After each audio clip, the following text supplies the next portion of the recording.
talo na naman sila Topacio doon sa Duterte Youth, di ba? And then I look at our good friends on the other side of the equation who's paid very well. Unless I don't know how much is paid these people, this low lives, but um parang zero din ang record ni Kaufman, no? Like aside from his PR and spins, like parang legal victory medyo zero pa rin siya, no? Purong talo eh. Interim release, talo. Disqualification of Karim Khan, talo. Disqualification judges, talo. I mean, what's going on?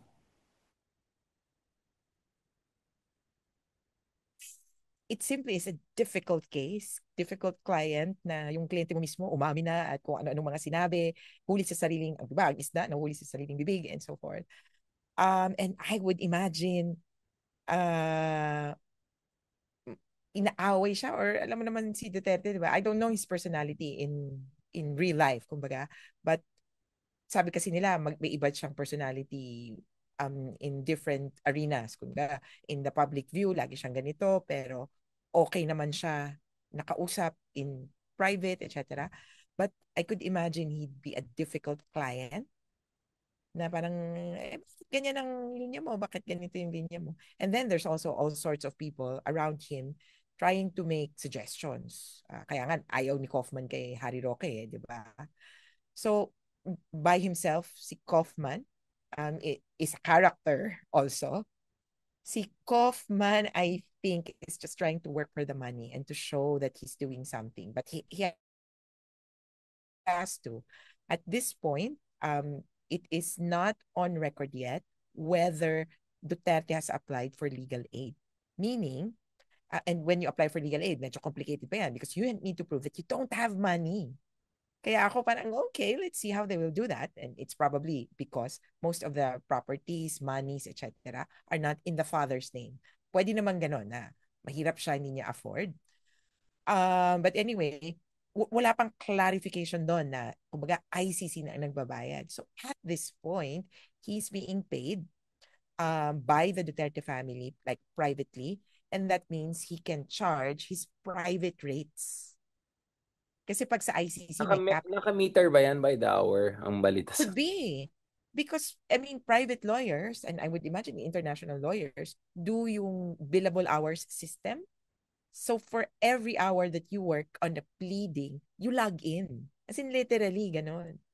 Every meeting is logged in. We talk, we discuss for 10 minutes, 5 minutes. I traveled to this place. I had to research this. I talked to someone.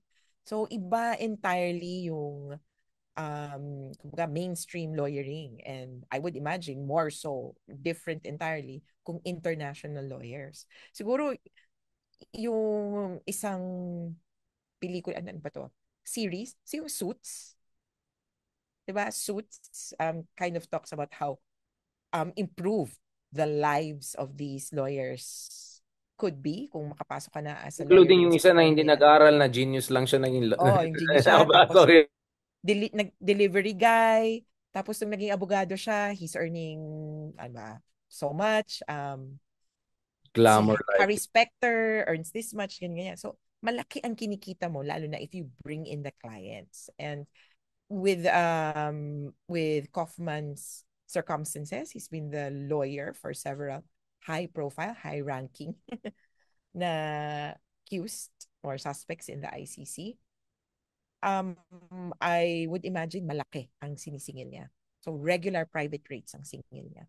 Um, I, I heard, I don't know kung lumabas pa, that there could be new cases filed by ICC against Modric and Ben Gavir for crimes of apartheid. Parang ganun daw, new category. I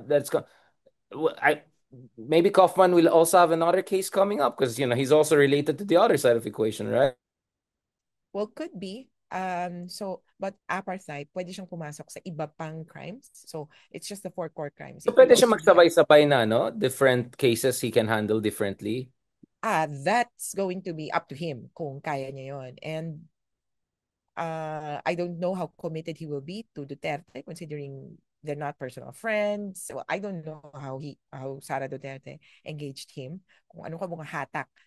Pero kung mas malaki yung hatak ng Israeli government, sabihin na natin, sorry na lang. But I don't know who will handle Duterte's case.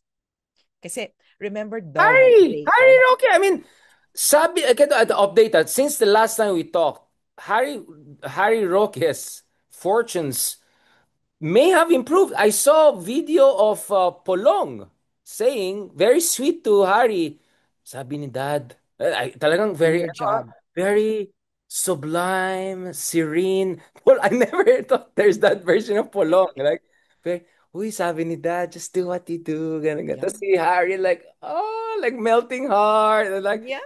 so maybe, you never know. Maybe once Kaufman gives up, juices this out, maxes out, Harry's there to make, no. To take over. Yeah, could also be. But to note yung Dove Jacobs, whom we have thought will be like associate counsel, apparently was only engaged on the issue of jurisdiction. So, ano siya academic doctor, so may PhD. So, I think he was engaged only for that issue and he hasn't been showing up in recent actually he's never shown himself. So akala natin may team, quote unquote, but so far it's just Kaufman. But in any case, kung matanggal siya at nandiyan si Harry Roque, it's really up to Duterte. Kung okay pa ba sila. Well, Sabi lang ni not like Pulong yun. Duterte will have much choice. Like, Ah, wow. yun nga eh. Again, maybe, I don't know if it's appropriate or not. I mean, have you heard anything about his state of health, mental health? Because all his kids are going to him. They seem very happy. Justice League vibes sila. They look like champions. They look like victim. Para sila martyr. Kasi like Yeah. Mandela family ang vibes nila ngayon. I mean, I'm genuinely sorry to the Mandela family people. I don't mean it as an insult. This is really sarcastic because I have South African friends. Baka mamaya, what are Uh, you talking about? Diba? No, but seriously, yun ang positioning nila, di ba? Parang kami, parang Gandhian, resistance, yung ganun eh. Yung drama nila, parang wow, kayo pang victim ngayon. the last update was from Sarah. Just a few hours ago, ang sabi lang niya, well, so nalaman na nila, you cannot really talk about what you discussed inside the detention facility or what happened in the detention facility Yeah, but Kitty is outside. always the screenshotting, sending stuff, Yun right? na nga eh. She's Pero, spilling the beans all the time. pero yun yung bagit ni Sarah. So, her last statement was, buhay pa naman po siya. So, we rely on that and then backtrack to sa Buhay mga pa siya, recent na that's not sinabi. very reassuring. Kaya nga, sabi ko nga, naku, baka they're setting the stage for something else. But I think parang ano lang, kumbaga, yun lang yung language ni Sarah na, buhay pa naman po siya. Kasi pigil na pigil siya to discuss things na, naku, pinagalitan na po kami, Oo. ganyan-ganyan. Ako, buhay pa naman siya. Parang don't worry, in a parang offhand manner. Pero papaisip ako, naku, Or kung, baka yung parang yung nagkita kayo ng nakakairita mong classmate, buhay ka pa. Yung parang gano'n. Alam mo buhay yung gano'n. pa. Buhay ka pa. Baka gano'n kasi nag-away siguro sila. Pwede. So, but yun nga, yun yung narinig ko lang na reset. Pero, again, everything about his health, Duterte's health, everything that could be made public depends on him. Kaya siyang makakapagsabi kung, yeah, ilabas niyo ang aking medical advisory. Yeah, do this, do that. Or give out my medical, I'm sure nagkaroon na siya ng medical tests. I'll give out the results of my medical tests to the general public. Pero well, wala. So it might be part also of their defense. So hinihintay lang din namin yon. Kaya ang ano lang namin, wag lang magulat. Kumbaga, things can change in an old person's body over a So few you're worried. months. So you're worried. You are worried. In a sense, well, I'm not worried about kumbaga, his condition kasi I'm pretty sure he's okay. Again, hindi siya So you're pababayaan to. worried that magdrama siya and he might. Yes, I'm Okay. worried about the Oh, that okay. kind of worry. Yeah, I'm worried Because too. I'm very worried. because I mean, nag-ano sila nagli-lead up na sila na butot balat ganun. So when he shows up on the 23rd, tapos gaunt, sabihin na natin, mahaba yung balbas. Oh, and then he Tapos parang cannot say his name pinahaba na yung naman. buhok. Rodrigo Rua. Ganyan siya. Ganun. Oo, ganyan. Tapos ito medyo I think physically may nagbago na talaga sa kanya. I could also imagine the diet and then yung adjustment dun sa lamig. But then I will always go back to the statement of Madam Elizabeth Zimmerman. Okay naman siya, payat, pero glowing. Ay, glowing. Bakit kaya? I wonder why. Parang medyo patama yata sa kabilang kamp yan. Basta pag kami, glowing siya. Malay ko Mm, sa inyo. pwede rin, ang Oh. dami. By the way, ano Yun ba lang, we latest need dun to be sa ready. But seriously, this is a matter of national security. Kamusta ang latest sa Humba Wars? This Alvin plus Aldo ba, ma? Aldo. Aldo versus these people, nag-away sila, nagla-live stream. Wait, wait. Bago tayo mag-away, ha? I-live stream ko muna dito. Ayan, mag-away tayo. Like, these people, I mean, they're unbelievable. Lahat na lang for the content. Even yung away nila, tapos natawa ko kay Harin, sabi niya, bakit ka naka-live kung gusto mo makipa? Nakita ko nga kayo ni Aldo, pinagtatawanan niyo ako para di ka na like, Isa, Hari talaga! Yan medyo parang yeah, you would expect. Pero yung hindi ko kinaya na aspect or talagang parang wow, grabe to. Yung babayaran ko, yung humba. I've never used that in an argument in a sense na Hindi, parang kami hindi ko ganun kami magets yun Ilocano, eh. sorry. Kasi kasama mga Ilocano, minsan pag-away, bayaran ko yan. Lahat yan, bayaran ko yan. Okay, Or, I don't, okay. he's not Ilocano, but I'm saying like, there are certain cultures, that's your way out. Like, parang it's like, Okay. I'll buy you, your family, your life, yung mga ganon. Very Ann Curtis. Oh, Pero, medyo may pagka, I will pero buy yung you. humba, ah, yun yung parang ako, I will buy what I ate. Parang a birthday party. Hindi nga siya Parang, invited, di ba? Kasi yun na nga eh. the issue is not even eating. Like, why are you even here? Yun yung point niya. Actually, Team Alvin ako. I'm sorry to say. I'm Team Alvin. Kami ni Okay. Attorney Falsis, we are Team Alvin. Like, oh nga, bakit siya nandyan? Okay. Well, ako, inaabangan ko lang. I'm here for the entertainment. Aldo, Alvin, whatever. Happy birthday to you. Or belated happy birthday. Pero, I guess, Humba will not be on the menu in the next meetings. But the Humba fallout will be there, right? Kasi proxy war naman Yes. talaga yan. This is really a proxy war. I mean, let's be honest, right? That's why I'm interested in this Humba situation. Basically, there are two strategies, di ba? Kasi bangag-bangag-bangag yung isa, di ba? Ito yung prof mo, di ba? Tapos yung kabila, interestingly, sila Alvin pa yung professional. Hindi sila bastos, ah. They tag me, they attack me online. Pero respectfully, ah, Oh. Oh, and Alvin has been Alvin, attacking me, but very subtle and very, ano, ah, medyo sarcastic lang, pero hindi bastos. yeah, and Alvin, Interesting. parang he's the quote-unquote journalist on their side. He interviewed Kaufman, and then Ah, Kaufman was interesting. so, yeah, and Kaufman was so, kumbaga, um, friendly to him na parang, oh, Alvin, you make the right questions. You're better than most journalists, etc. You're amazing. You're So, wonderful. Ganon. yeah, Most but you're asking the beautiful. right questions, essentially. Matalino So, siya. Matalino siya. I watched some of his like, di ba, he started in tourism and all, di ba? So medyo parang yeah, friendly. You know, alam mo, happy, jolly, ganun siya eh. Maganda yung vibes niya eh. Of course, I don't agree with the person in terms of the DDS. Pero yung personality niya, sobrang hindi katulad nung isa na grating talaga nakakairita, di ba? Oh, by the way, speaking of Humba, marami may message naman Twitter. Remember yung episode natin, pinag-usapan natin, Pizzagate? May Pizzagate kayo sa inyo, di ba? with How about Bongo. the Pizzagate in UP? Oh, oh!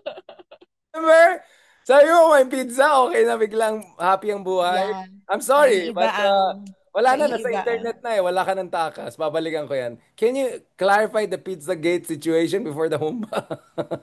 Well, what I can say is that Sir Harry likes pizza, and well, the rest of the class, public international law, love pizza as well. So in some meetings, most meetings of the class, we would have pizza in the middle of the class, and then the kumbaga, hindi na kami tense, hindi na kami stressed. Kaya that could also be a technique for other professors, for the law students Well, out there. I'm not How sure to it's very healthy. I mollify. mean, not like I don't know kung nag-stem cell siya or hindi, but some told me nag-stem cell siya because he didn't live a very healthy life. Like, yeah, Yeah, so it's yun lang. pizza, pizza and Coke. That's it. Mic drop. It's over. Wala na akong masabi. That's the worst way to relax your students. So There basically, has to be killing flow. them softly. Killing them softly. Wow. Talagang next level. Now, just to recap for people, this is the last but very most super important part. The witnesses situation. So, on a serious note, eto na naman tayo, itong pinaka mga walang hiyang tao. Pinagtawanan nila yung mga witnesses nag-volunteer to go there. Sabi na parang ano to, parang game show daw yun ng parang naging prize na sino maka-Hague. Alam mo yun, like, it was so bad. But for Yeah, the they did the bastos JetBlue. talaga sila. Yung, Exactly, yeah, exactly. JetBlue holiday. If you, ano, as a victim of the war. Kasi ito yung kay Vice Ganda. 'Di ba? Yun yung ano nila kay Vice Ganda. They spinned At it to the other. turn around. Yes, di Okay. ba kay basta parang jet ski holiday sa mga DDS ICC. And then ginawa nila yan sa witnesses na parang hey holiday ganyan ganyan. But Yeah. but but this is serious because that's the really strategy. They demonize, denigrate, demoralize. I met some of the parents of the witnesses and they're saying, "Sir, natatakot kasi binabastos kami." Lalong bumabalik yung sakit na parang nade-dehumanize kami. Like dehumanization is like double killing. Literally, pinatay na nga yung anak mo, tapos pinagtatawanan pa yung anak mo. Pinagtatawanan ka pa yung pain mo, di ba? Like, it's like killing you again, eh. So, for the sake of people who are not familiar, what was the mechanics of this witnesses, not auditioning, but like applying to be part of the prosecution's basically evidentiary the corpus? So, just to clarify, so there's victim witnesses and participating victims. So, kung victim witness ka, actually, you're not going to be required to show up in The Hague at this point. Sorry, Unlike which one? So, which one you don't so need? Okay, so so two types. victim witnesses and So you then have to be there if you're a participating witness. victims. Yes, if you're a witness. Oh, okay. But for this hearing, I don't think it's necessary yet. Kasi, I mean, the victim, kung victim ka, di ba, ng killing on the ground, what Right. will you say? I will say, the killing happened this way, etc. If they ask you, was Duterte there? Tapos. So, you need to pull out kahit paano parang yung joker mo. Hindi pa yung king, queen. Hindi pa yung alas mo talaga. So, you pull out a joker or kind of a strong card na good enough na makonnect si Duterte mismo dun sa entire situation and to the killing. Kumbaga, yung nag-utos siya at napatay. Remember that the victim witnesses or yung surviving families nung namatay, most of the stories that they have revolve around, natagpuan lang naming patay o kaya pinalabas kami ng bahay. They haven't really seen the actual shooting. Or even if we say we have Right. an eyewitness na talagang nakakita ng shooting, hindi niya masasabi na nandun si Duterte. So if I were the prosecution, again, we're on the side of the victims, which is a separate group. If I were the prosecution, I will not present those witnesses yet because the value of the evidence, kumbaga, that they will give will be at trial. Doon yun ma-appreciate. Yun yung ace You card need to mo. connect the Yeah. dots. Oo. You need to connect the dots during trial. Dito, kailangan medyo malakas. Si Duterte, ito ang ginawa. Si Duterte, ito yung involvement niya dun sa killings. So, unlikely, kumbaga na dapat padala. And then, same guidelines for participating victims. Participating victims are just supposed to give their views and concerns. Ito, because not all the victims will be called to witness or even to provide evidence, kahit nga documentary at the trial. Kasi at the ICC, if the crime is crimes against humanity, they don't need to prove each and every one of the crimes. It's the other way around. Hindi mo popruwebahan yung nangyari because you can prove that with admission. The police, PNP, says 7,000 ang namatay sa deaths in police operations. Tapos na yon. What you need to prove is the order. Kung paano siya na-involve. Kaya, hindi ganun kakailangan yung mga victims at this point. Sa trial, some portions. So now the participating victims, medyo less pa yung parang value ng sasabihin nila. They are technically just required to give views and concerns. Anong tingin nyo kapag lalaya na siya? Anong tingin nyo kapag ganito yung argument niya? And views and concerns are to be technical about it. Kumbaga, not legal. Ano siya? Parang victim impact statements. In some jurisdictions, sa US, di ba may mga ganyan? It does not go into the decision per se, but it goes into, sorry, not the decision, but it does not go into the verdict kung guilty ka ba or not guilty, because that depends on facts, evidence. Yung penalty. It goes into the penalty kung are you remorseful? So you have mitigating or justifying circumstances. Paano kagaan o kabigat titingnan ng ICC yung kaso mo. So gaano katagal kang makukulong, parang ganon. So the participating victims are not required to go to the Hague. And the Yun yung ICC event ng says, participating victims. yeah, views and concerns. So hindi ito to get a ticket to Hague and all. I mean, even technically speaking, I of course that's propaganda, but so that was about them No, really providing evidentiaries, supplementary, the parang, victims, the witness victims yon. Pero again, pailan-ilan lang yan.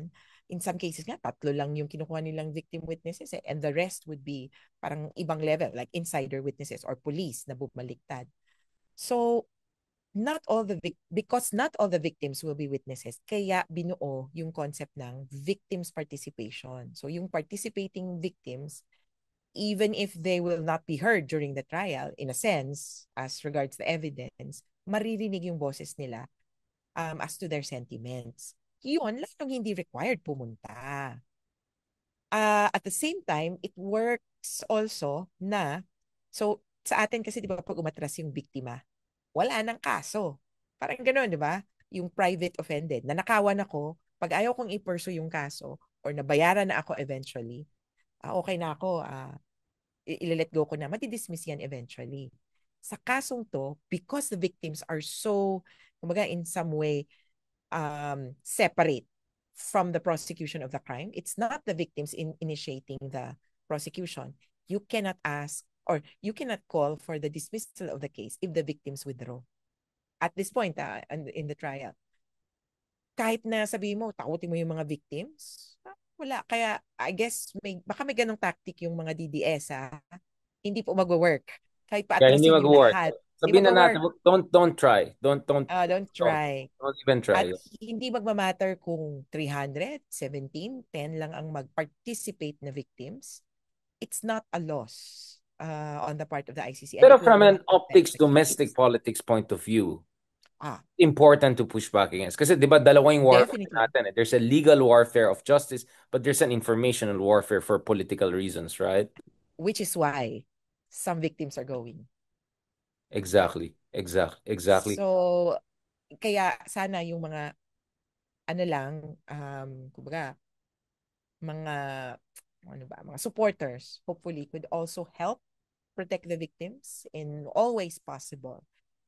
Kung kailangan talaga But nung wala pa rin physically, government support, Christina? it's participating victims. Government said they will support victim witnesses. So yung victim witnesses Yeah. So kasi, second layer yun yung, kasi yun. Yeah. oh, it's, yung victim witnesses, ito yung, kumbaga talaga magte-testify. And, um, parang yung mag-victim, ano to, yung witness protection program, parang ganon. So they can do that, pero there's a lot of, kumbaga, cons to that.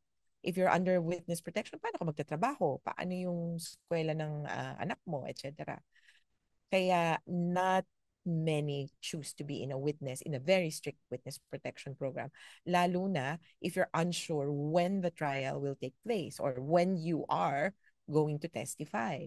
Long term to, we're looking at probably 10 years.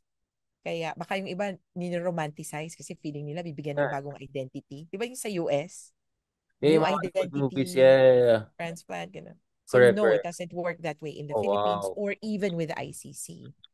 Kaya it's a little bit more complicated, It's tough. It's very tough. even with government support. Kasi for participating Correct. victims, what I can say is, yung, kumbaga, uh, they will give their views and concerns. It's really still civil society that has taken the lead. Ang government kasi, they will protect victims or victim witnesses. But how sure are they that they have Right. completely ask everybody, magiging witness ka ba? Kasi under ano din yan eh, secret din yan eh. Yeah. Kaya, Wow. ah, it's more complicated More than power to kumbaga, you. Yeah. simply saying na ang victims may free ticket, etc. But tayo-tayo lang din to. Yeah. I can safely say that the Philippine government is not supporting participating victims in this process Should they, yet. or would you welcome that? I mean, are you comfortable with that? Well, it would depend on the clients, but personally, me as a lawyer, no. You don't Kasi trust them. parang, Baka kung saan I mapunta. don't, yes. Yeah, And I mean, this then, is the same. Well, yeah, I mean, it's like I'm not sure na purge yung mga, you know. precisely, sila pa rin ang nakaupo. And sabi nga namin, you need to understand sa government, lalo na, napag-usapan natin yung Quadcom na tapos sabi, okay, we will protect you. And then they said, okay, we'll send out police officers. Kakatukin yung mga bahay. Nakauwi na po ba kayo? Or susunduin sila? Sabi ko, no! Wow, that's Absolutely, like we do not do that because the trauma, the history, the tokang. Yeah, and that's literal tokang. Yeah. kaya no. So you could imagine the limitations of what government can do. Kaya sipin mo na parang, sige, we will protect you. O sige, pa-escorta namin kayo sa police. This is precisely what we're trying to Thanks, but avoid. no thanks. Yeah, I'll pass. I'll pass. I'll pass. Um, really, last parts. Karim Khan, insisted he'll stay. Mukhang hindi nag-work yung efforts. What's the relevance of that?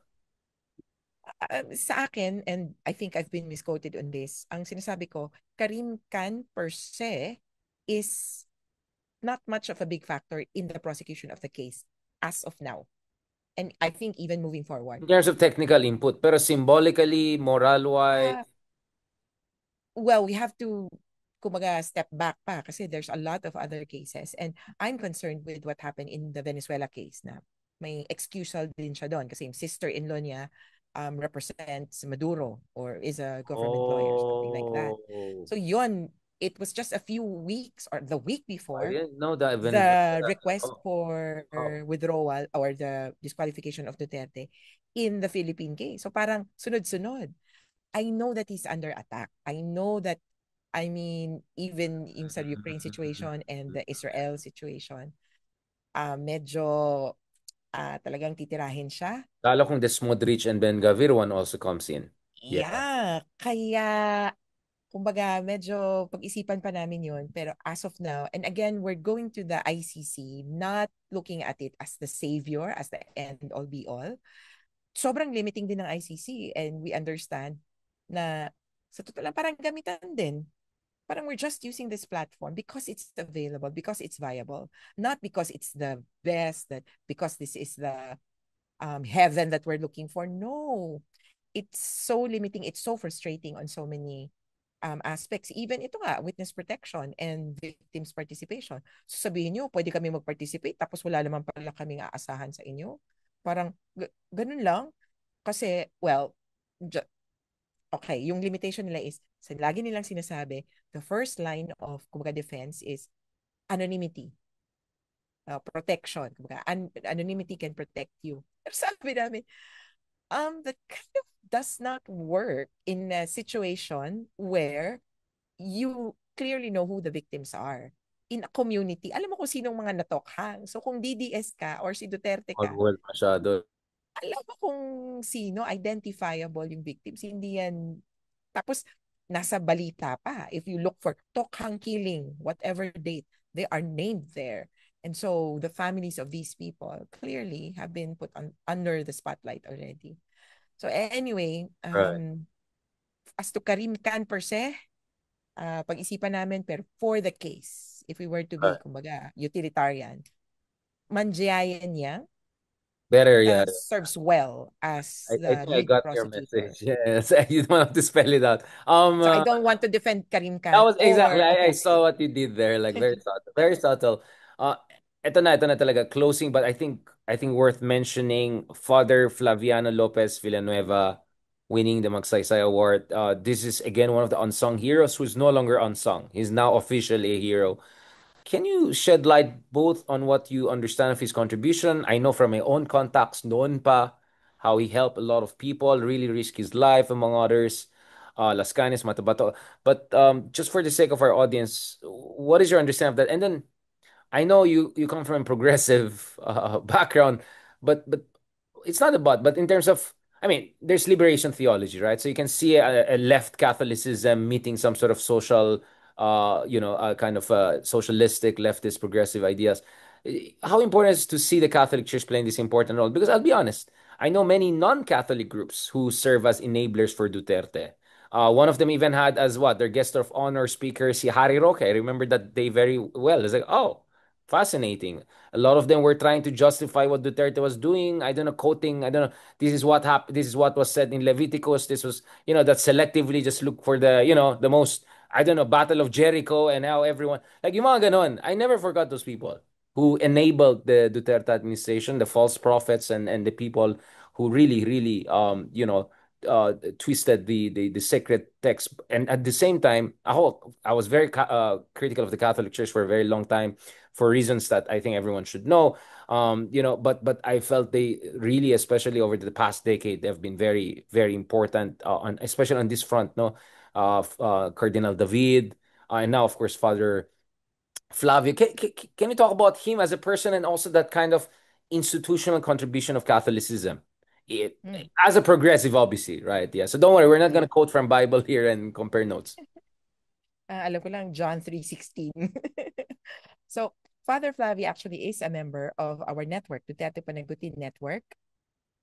We have, I think it was there at the launch, and then we have coordinated at the least dun sa victims' concerns. He has his own group, and we have been together in several, yung inquiry, congressional inquiry. He was at the Senate hearing. He's brought together and kind of put together a ragtag team or ragtag group of victims. Kasi there's a particular arena, kumbaga, or service that Father Flavi provided for the victims. And this is connected as well to how the institutionally the Catholic Church comes into the picture sa war on drugs. It's by providing the final resting place for the victims. So yung pagpapa-exhume and, well, on the side, may autopsy, pagpapa-exhume and what you could call that, the inurement, cremation and then inurement or even burial ng mga bodies with dignity, with grace, etc. So, institutionally, the Catholic Church comes into the picture dun to sa war on drugs killings pag ililibing na yung patay. So, sabi nga nila, first people that these victims would, or parang first category of people na, or strangers that they would meet would be the journalists. Kasi yung pamilya, nandun sa gilid, umiyak-iyak. Yung police, nandun sa crime scene, nasa crime scene.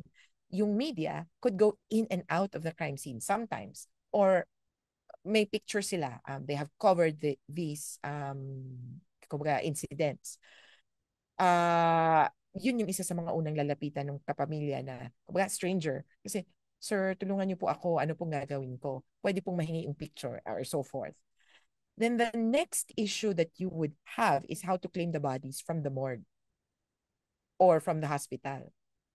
Doon, doon dito mamapasok ang local government and the, ano to, yung next stranger, but not really stranger, yung mga punerarya. So, i-claim mo yung body, paano makukuha yung death certificate, and then yung paglibing. So, it's journalists, punerarya, and then parish priest. Kasi kailangan mong well, usually Catholic naman yung mga Pilipino, di ba? So, papabendisyonan mo, etc. And dun yung pasok ng Catholic Church. They're always kind of there in some way or in some form, whether magbibindisyon or hihinga ng pera para pampalibing or makakatulong para i-process yung ibang Support dokumento and so mechanism forth. talaga.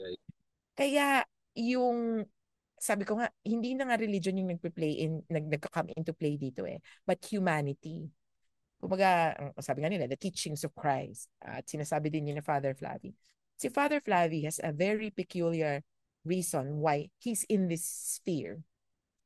It's because his experience, I think, he said this, his experience drug use himself or So the empathetic talaga yung position. fallout of it. O talagang empathy and he knows how it is to be in this particular situation. Yung gipit na gipit ka, kanino ka kakapit. Kaya yun nga, journalists, punerarya, church, And thankfully, nag-meet halfway in a sense naman yung mga churches. There are some parishes that have provided even livelihood support for the families. Yung iba, nagsusponsor, sorry, tama ba yung term? Nagsusponsor or nagbibigay ng financial assistance sa panlibing. Sila din ang magmimisa, sila din ang etc. So, yung kay Father Flavi na service, which was exhumation and cremation, sorry, oh yeah, exhumation, autopsy, cremation, and then interment, was a welcome relief for others. Kasi parang, paano ko ito ililibing? And I'm not sure if for many of the viewers here, if you would be familiar, apparently, yung hindi lang, baka yung iba kasi nakabili na ng, pag-isipan na natin yun yung cemetery plot, sorry to be morbid, pero bumili na ng lupa, ganyan. So, for these families, di pa sila nakakabili ng lupa and so forth. So, medyo mas mahal and so they rent the space. Kaya nagkaroon ng issue, nagkaroon ng whole hullabaloo tungkol dun sa exhumation kasi 2016, after 5 years or 6 years, nag-expire yung lease Do you have to do exhume ng the body? Oh, apartment. At kukunin yung katawan. Kung wala kang pera, kukunin yung katawan, itatapon sa mass grave kung hindi ka makakabayad. Kaya perfect, kumbaga, yung grabe eksena naman yung ni Father political Flavina. economy nito. Dito Grabe. ako. Kaya, and I would say, most of the providers or service providers dito sa arena na to, uh, nakapasok or pumapasok kasi merong service, may gap doon sa pag-provide ng service. Kung ito yung kailangan at this point. And he's found his niche. And actually, Father Flavi, well, congratulations sa Magsaysay Award, pero he was also, I think, celebrated by the Dutch government. So he also won, it's not, is it the Tulip Award or something? Basta he won a prize from the Dutch government as well, recognizing this particular project as well. Kaya we're thankful that we're in this space with him and other I mean, Cardinal David, groups. right? Speaking out very Yeah. strongly of Valenzuela. I mean, at the heart, this was the heart of the carnage of Duterte's drug war. For me, it's not just that support. They spoke up. I mean, Cardinal David is even talking the Gaza issue very strongly, Yeah. very, very You, strongly. and literally, the church is the last refuge for these victims. We've had, sige na nga, okay lang naman in general, kumbaga, we've had so many activities with the victims of the war on drugs in churches. That's the safest place for them, the safest place for us as well. Kumbaga, yun na lang talaga ang maiisip mong most natural. Sabi nga nila, so paano kayo? Kasi pag pumunta ka sa community, dayo ka. So recently, parang pinag-iisipan na namin yun na, tapos kilala ka pa na paano kung may DDS dyan. Kaya yung church talaga ang pinaka-neutral and safe place for victims to go to. Very solemn note. Thank you so much, Attorney Conti. I mean, 1.5 hours just passed. Just breezy conversation always with you. Such a pleasure. Thank you so much for sharing your time. Obviously, there's even more technical questions to us, but I'd rather come back to you after siguro the trials and all. But sa pagkaintindi ko, we're expecting a few days of trial, right? And Yes. a very so it's not going to be just some sort of confirmation lang of charges. It's not just going to be like a tick the box and go back. Kasi yung last time, yung parang ganun, parang what's your name, Rodrigo Rua Duterte, and then that's it. No, this time you will see a semblance of a trial, right? Defense, prosecution, witnesses, Victims. victims. So that's it. So basically, Mahaba. the trial will start. That's the understanding here. Fingers crossed. Yes, so may hindi lang, wala kasing ganito sa atin pero ito yung ginagawa, kumbaga yung information. Pag-arguhan pa kung ano ba yung charges against him. So kung ano yung, kumbaga, sakdal. Yeah, Kaya parang, confirmation. di ba Yeah, ginagawa lang yun ng prosecutor? Dito, pwede iba. yung i-contest ng kabila bago pa Right. ma-finalize. Kaya baka The medyo pre-trial bago pa rin ang tawag natin, parang pre-trial, o ganun. pre-trial stage yung Yeah. ano niya. Kaya parang medyo bago pero I guess when we watch it, parang magigets na rin natin yung hang of it. People will argue on the merits of essentially the case. It's not technically the start of trial, but it will signal the start of trial. Kasi for them, trial means yung trial proper. Parang presentation of evidence, kung tuloy-tuloy na to. I mean, So, not to it's a give away, hearing. so not to give it too much, like what do you expect from the Duterte camp? Just doing the same thing, like jurisdictional questions. They'll just keep on, yun lang. There's just gonna be a broken clock, basically. Yeah, and we're picking up a few, kumbaga, hints Right. with actually yung Karim Khan disqualification. Medyo na-curious ako because Yeah. in one interview, Kaufman says if the prosecutor is so biased, his bias would have tainted the entire investigation. And Right. that would be an interesting premise, di ba, na we cannot proceed with this trial because the investigation has been tainted. So let's see if he's going to argue that. Pero yung technicalities, they said that there will be about 30 minutes for they will argue for about 3 to 4 hours. Oh, Sabi wow. nung kay Duterte, they will not present witnesses.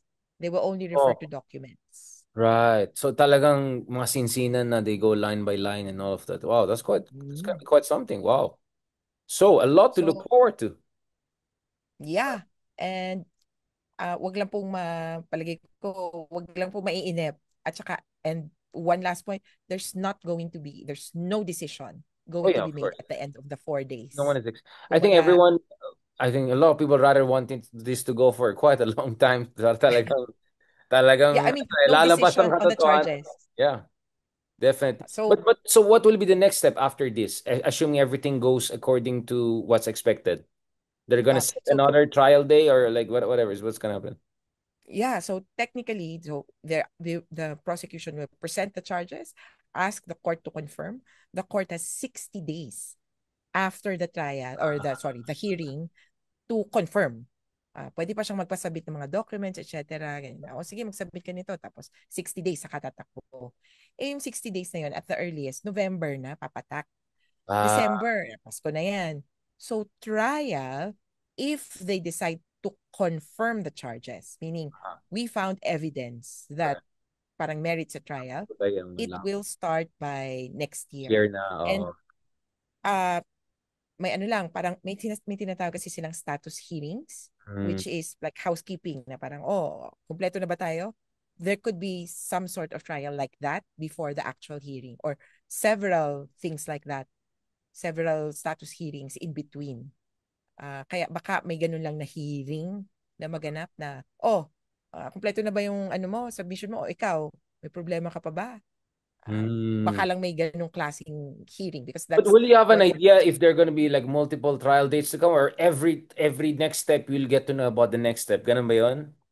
the trial dates will have to be determined in advance. Okay, so magkakaalaman na in terms of what's the Magkakaalaman naman na. if I can put it, the calendar basically, yeah. Yeah, tapos sabi nga nila pwede kayong mamili kung baga, kasi dun pupunta dun ka magsistay. Actually, sabi nga nila, hindi naman lahat kailangan nandun, pero at least one from each team. So, sabi nila, some would like to go like every week or twice a week even para mabilis and then break for 1 month and then next month ulit.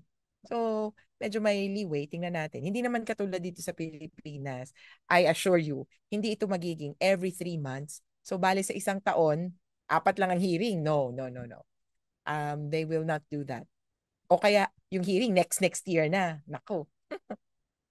No, On no that yan sa well, policy. on that very chronologically confusing note, but nevertheless, at least we're now confused at a higher level, right? It's like, oh, okay, so these are the other things we have to look at. Thank you so much, Attorney Conti, for that very comprehensive discussion. Actually, I really also appreciate the part about the role of the Catholic Church because I feel, especially among us, diba, yung mga progressives and all, we have a certain dynamic, let's just say, with traditional institutions. In fairness naman on this institution, and the Catholic Church and a lot of priests, I'm really grateful to them. And in fact, as I said nga, yung last time before tayo nag-meet, I was actually in Vatican first and met some of the folks and friends who know a thing or two about, the help that was provided behind the scenes, kay Matabato, Las Cañas. So a lot of unsung heroes, but it is one of those unsung heroes is no longer unsung, but even more of an hero.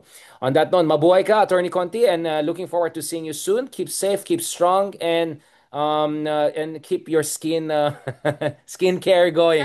Next time ulit, magka-catch up tayo dyan. Thank you so much, Attorney. Talk to you soon. Thank you, ingat. Salamat.